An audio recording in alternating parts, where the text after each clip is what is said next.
Rais Samia Suluhu amefanya mabadiliko ya kushangaza na ambayo hayakutarajiwa.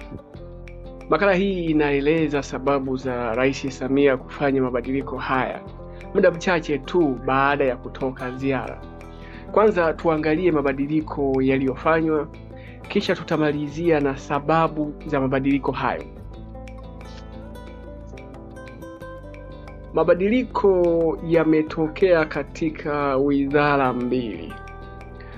Wizara ya kwanza ni ofisi ya Rais, mipango na uwekezaji, lakini ya pili ni wizara ya nishati. Mabadiliko yaliyotokea, idadi ya makatibu wakuu imeongezwa ama imekuwa wawili kwa kila wizara katika wizara hizi mbili ambazo tumezitaja.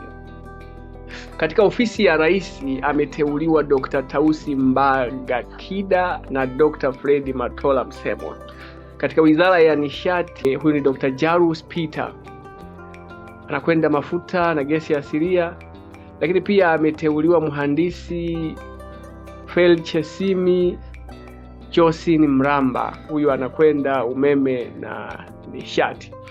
Sasa kwa nini mabadiliko haya yamefanyika? Tutatazama katika wizara ya nishati. Sababu hizi tutaziangalia zaidi kwa kuiangalia wizara ya nishati. Kwa nini mabadiliko haya yametokea? Katika wizara ya nishati kuna mafuta, kuna gesi asilia, kuna umeme na nishati jadidifu. Sasa kwa nini mabadiliko haya? Wote tunatambua kwamba kwanza misaada kutoka mataifa mabeberu imeshuka, imepungua. Nchi za Kiafrika, si Tanzania tu, lakini nchi zote za Kiafrika ziko katika bidii kubwa ya kuhakikisha kwamba zinajitegemea zenyewe. Sasa zamani sisi uti wetu wa mgongo ilikuwa ni kilimo. Kilimo ndio kilikuwa uti wa mgongo, bado tunaendelea nacho, lakini nishati sasa ndiyo imekuwa uti wa mgongo wa Tanzania kwa hivi sasa. Kwa hiyo Rais Samia kwa jicho la kiuchambuzi anaona umeme, gesi, mafuta, anaona kama ndio injini itakayokuza viwanda. Lakini nishati inachangia 14% ya GDP yetu kwa sababu ya uwekezaji mkubwa unaofanyika katika gesi. Kwa hiyo inachangia kwa 14%. Sasa lakini mahitaji ya umeme yameongezeka. Yameongezeka kwa kila mwaka, mahitaji ya umeme yanaongezeka kwa 10% mpaka 13%, na yanaongezeka hivyo kila mwaka, lazima yaongezeke. Kwa nini kunakuwa na ongezeko kubwa la nishati?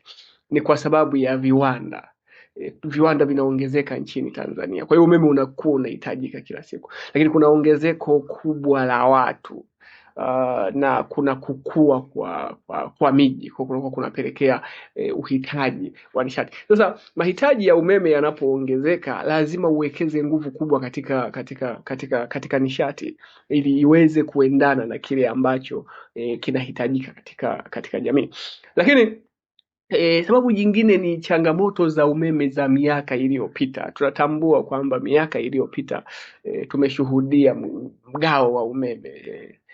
Sasa katika mataifa ambayo yameendelea na taifa lolote ambalo liko serious linataka kuendelea, haitakiwi kabisa kuwa na masuala ya taarifa kama mgao wa umeme, kwamba kuna mgao wa umeme hautoshi.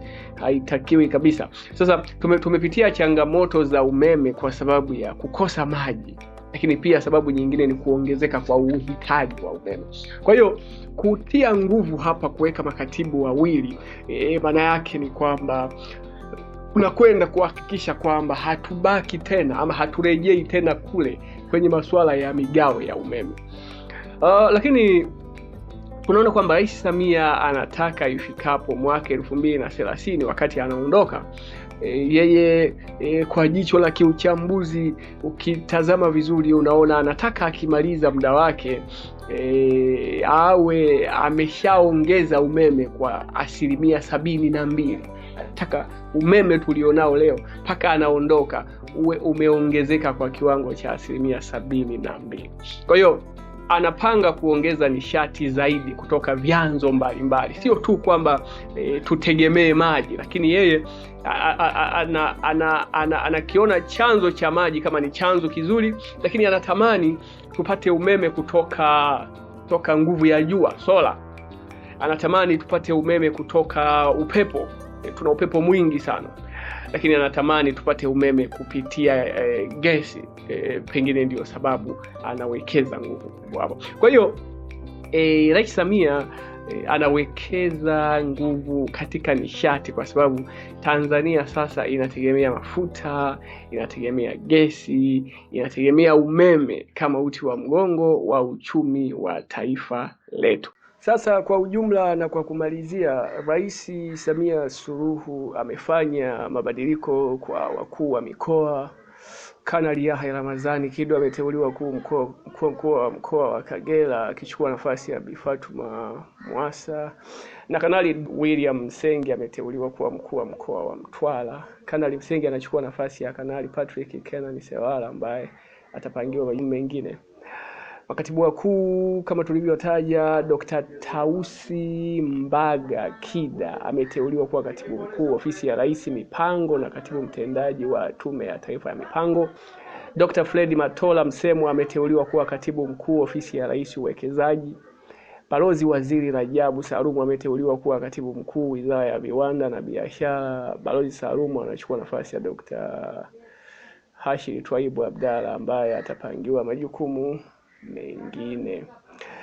Lakini pia Dr. James Peter Matalagio ameteuliwa kuwa katibu mkuu Wizara ya Nishati anayeshughulikia masuala ya mafuta na gesi asilia. Aidha, mhandisi Felchesmi Josen Mramba atakuwa katibu mkuu Wizara ya Nishati anayeshughulikia masuala ya umeme na nishati jadidifu. Makatibu tawala wa mikoa, Dr. Toba Alinason Nguvila ameteuliwa kuwa katibu tawala wa mkoa wa Arusha. Dr. Nguvila anachukua nafasi ya Bwana Misaile Musa ambaye amestaafu, na Dr. Stephen Justin Nindi ameteuliwa kuwa katibu tawala wa mkoa wa Njombe. Dr. Nindi anachukua nafasi ya Bi Judika Omari ambaye amestaafu. Naibu makatibu wakuu Bwana Nsubili Akomeligwe Kajela Joshua ameteuliwa kuwa naibu katibu mkuu Wizara ya Fedha anayeshughulikia huduma za hazina. Bwana Joshua anachukua nafasi iliyoachwa wazi na Bi Jennifer Omoro ambaye aliteuliwa kuwa katibu mkuu ofisi ya Rais maendeleo ya vijana. Lakini Bwana Ariste Robert Mbwasi ameteuliwa kuwa naibu katibu mkuu Wizara ya Viwanda na Biashara. Bwana Mbwasi anachukua nafasi ya Dr. Suleiman Hassan Serela ambaye atapangiwa jukumu mengine. Profesa Mohamed Sheikh ameteuliwa kuwa naibu katibu mkuu Wizara ya Mifugo na Uvuvi anayeshughulikia masuala ya uvuvi. Aidha, Dr. Edwin Hede aliyekuwa naibu katibu mkuu katika wizara hiyo atapangiwa majukumu mengine. Bi Rose Zakaria Ambrose ameteuliwa kuwa naibu katibu mkuu Wizara ya Maji. Bwana Emmanuel Tayari ameteuliwa kuwa naibu katibu mkuu Wizara ya Afya anayeshughulikia masuala ya dawa na vifaa tiba. Profesa Peter Lawrence Makenga Msofe amehamishwa kutoka ofisi ya makamu wa rais kwenda kuwa naibu katibu mkuu Wizara ya Kilimo anayeshughulikia masuala ya maendeleo ya mazao na usalama wa chakula, akichukua nafasi ya Dr. Stephen Justice Nindi ambaye ameteuliwa kuwa katibu tawala wa mkoa wa Njombe.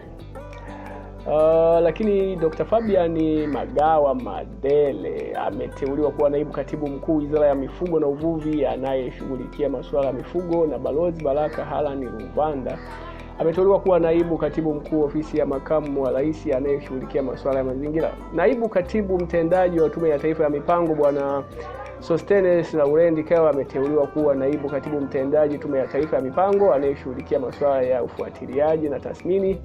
Bwana Kewa anachukua nafasi ya Dr. Ezekiel ambaye atapangiwa majukumu mengine. Balozi Meja Jenerali Marco Elisha Gaguti ameteuliwa kuwa balozi na atapangiwa kituo. Mwenyekiti wa bodi Dr. Hassani Mahmudu Mshinda ameteuliwa kuwa mwenyekiti wa bodi wa wadhamini ya taasisi ya Moyo Jakaya Kikwete JKCI.